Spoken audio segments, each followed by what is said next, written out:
This is part 7 of the Creating Music series. I can't believe that we finally got here, but we're at the last step of this process that we have been working on taking your ideas that have come out of thin air, developing them, putting them into a form, and now we're at the point we're going to go ahead and finish this song off. Let's get to it.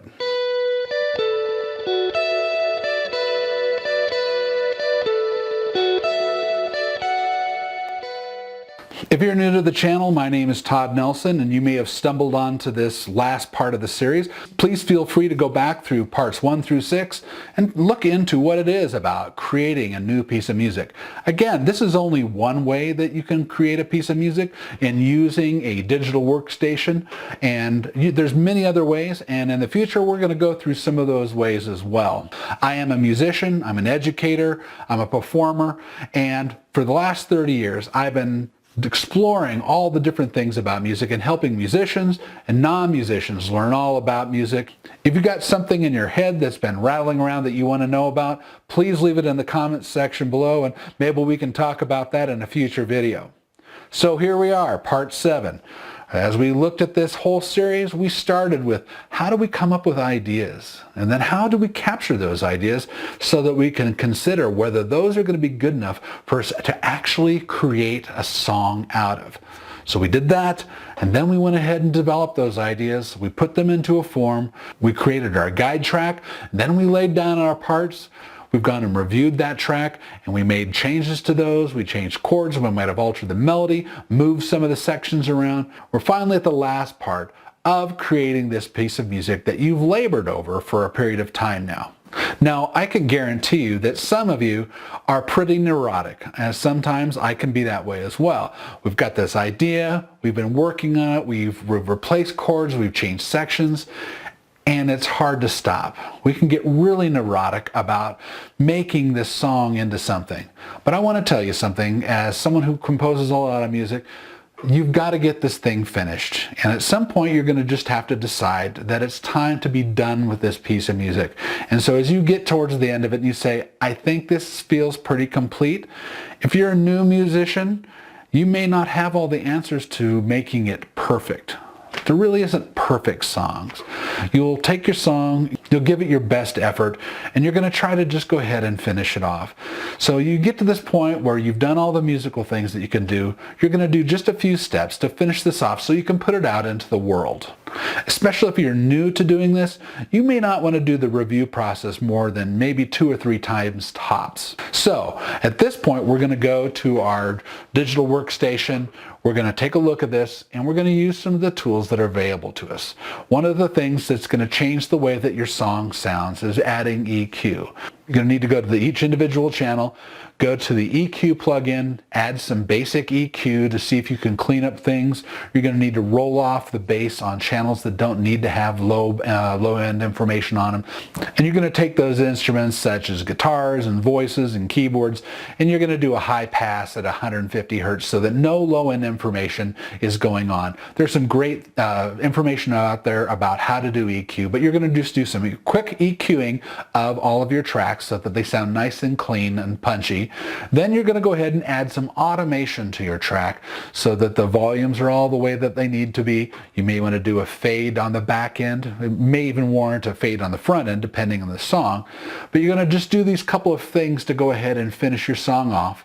Then you're going to go ahead and you're going to render your song, and you're going to turn it into your first MP3, or it could be a WAV file. More likely though, you're going to have an MP3, and you're going to take that finished recording and you're going to take it outside of your studio, your basement, wherever you produce your song, and you're going to listen to it and see how that baby sounds.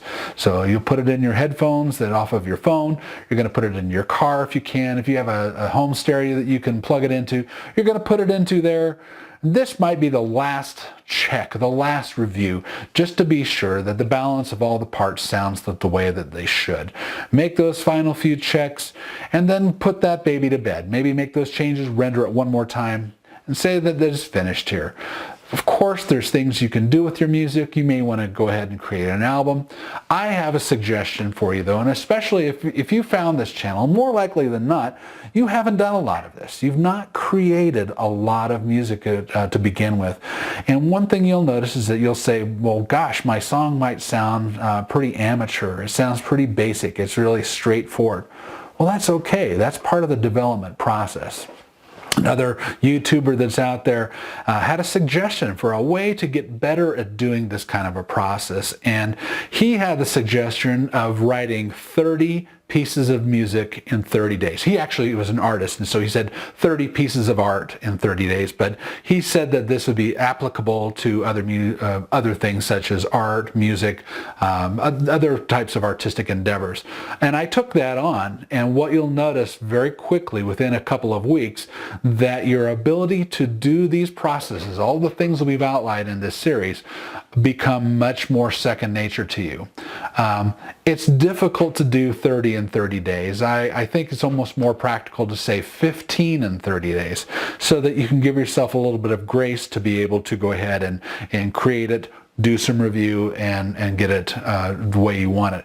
Maybe even more so if you're someone who writes songs, because I think the lyric writing process is very time consuming, and I think it's be really important that you give yourself enough time to get the lyric you need before you move on to capturing it and recording it, and etc. So that might be 15 songs in 45 days. Some people are a lot quicker than I am on that. You might be pushed whatever that time limit is, but you can use some things such as that to push yourself to become better at creating music. So that leaves me with the question of the day, and that is, how did your song turn out? I would love to hear your comments below in the comment section to see how this first test went. And maybe you weren't able to go through this whole process at this point. Maybe you don't have the gear quite yet. Maybe you had to do it in a much more simple way. That's okay. This is just one process, and it might be something that you want to lean to. Maybe you can tell me what you found that it was a roadblock for you from moving on from one step to the next step. The point being that part of this process is just to start doing it and finish the pieces that you start. I've said it many times throughout the series, this is only one way to create music.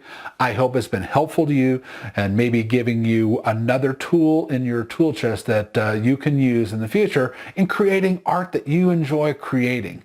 Thank you for being here with us. If you liked the video today, please hit the like button below and please subscribe so you can come back and see more videos similar to this in the future.